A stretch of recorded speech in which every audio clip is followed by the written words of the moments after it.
Salut les amis, c'est ma mère. Je te montre un truc intéressant. Je viens de rentrer dans le ventre d'un roncier.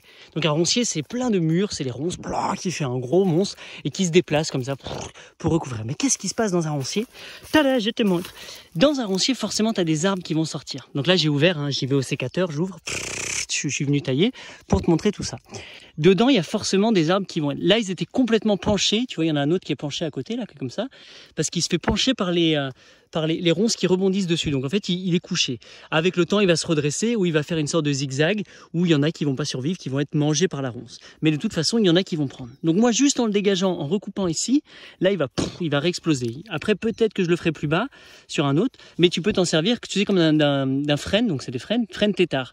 Et puis, il va te donner de la biomasse, il va pousser, il va grandir, il va donner des injections dans le sol. Mais au même moment, donc tu regardes en dessous le sol déjà, oh maman mia, il est tout riche. Par contre, ça picote. Eh ben oui. Et regarde ce qui se passe. Donc, au pied, là, tu as une sorte d'espace de 10, 20, 30 cm, 50 cm.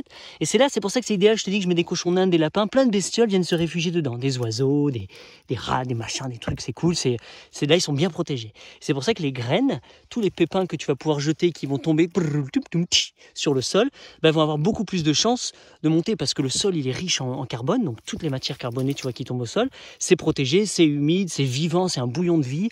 Oh, c'est génial. Il y a plein de caca, plein de turicules. Parce qu'il faut te dire qu'il y a plein d'oiseaux qui vont là-dedans, qui viennent picorer, qui viennent se poser. Et les oiseaux, ils font ploup, ploup, ploup. Donc le caca tombe avec les pluies.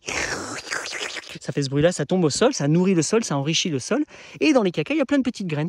Donc si c'est pas toi qui jettes tes noyaux de pêcher, de prunier, de ce que tu veux, et ben les oiseaux vont t'emmener des graines. Donc le frêne, enfin ça c'est par le vent, mais plein de petites graines qui vont arriver. Le vent aussi va les déposer. Les graines vont tomber, vont filtrer, vont tomber tout doucement ici. Donc en fait, le roncier, en envoyant ses tiges très haut, comme ça, il va choper tout. Il va choper tout ce qui va pouvoir se passer et le ramener au pied. Maintenant, tu vois que d'année en année, en fait, il y a toujours une couche qui va être éliminée. Donc là, il y a une sorte de grosse vague de ronces, donc il y a plusieurs années. Elle a séché, donc elle est morte parce qu'elle a sacrifié pour donner place à celle-là. Mais ça te fait des couches épaisses comme ça de mulch qui, tout doucement, vont tomber au sol et vont être mangées. Et d'année en année, elle refait des couches comme ça qui tombent avec le temps. Et c'est pour ça que ça se nourrit, ça s'enrichit. Sauf que graduellement, comme les arbres arrivent, les chênes, les frênes, tous les autres arbres, les pruneliers, ce que tu veux, les églantiers, et bien en fait, eux, ils commencent à traverser. Et à partir d'un moment, quand ils sont très grands et qu'il n'y a plus besoin, lui, il va céder sa place tout doucement. C'est plus son écosystème. Et il va tout doucement soit se freiner, soit se ralentir. Ou des fois, il va juste grimper dessus, il va s'amuser. Mais au final, il va être de moins en moins grand. Et c'est comme s'il aura préparé le sol, de par son existence, d'année en année. Il aura amélioré le sol, la vie du sol. Il aurait fait en sorte, il aura agrandé le sol, de telle sorte que la forêt, la strate supérieure de l'évolution peut être enclenchée. Donc je trouve ça magnifique et je trouve qu'on est... toi, si t'es permacole, si t'es des jeunes permacoles comme moi et que vous lancez des fermes et que vous êtes dans ce mouvement de régénération, de refaire de la vie, en fait j'ai l'impression qu'on est des ronces, on est ce pont entre avant le grand déclic des arbres qui va passer, avant le système périn qui va vraiment donner. Et donc on est là, on est entre deux mondes et on est là pour protéger, pour faire planter des choses, une sorte de bouillon de culture et qui enrichit parce que tous les fruits, c'est absolument génial, quoi.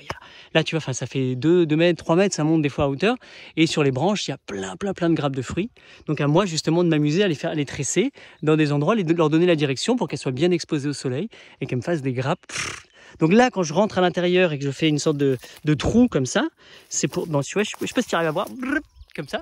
Je fais une trouée pour que les arbres puissent prendre. Là, moi, je vais rajouter des arbres ou des plantes. Et en fait, ils vont commencer à prendre cet écosystème entouré par cette barrière. Mais tout à l'intérieur, parce que j'ai ouvert, moi, tout là, il y a des fruits en plus. Tu vois, où j'aurais pas eu accès. Donc en creusant, je m'ouvre des nouveaux passages pour avoir encore plus de fruits. Donc je pourrais encore, tu vois, re-rentrer dans cet espace, créer un petit couloir. Et à l'intérieur, j'aurai encore plus de fruits sur les côtés et un petit peu partout. Donc tu peux vraiment jouer à ça. Et si tu voulais vraiment, tu planquais une cabane à l'intérieur, tu te fais une carter, tu laisses la ronce passer par-dessus, on la voit plus du tout, t'es un hobbit tout caché.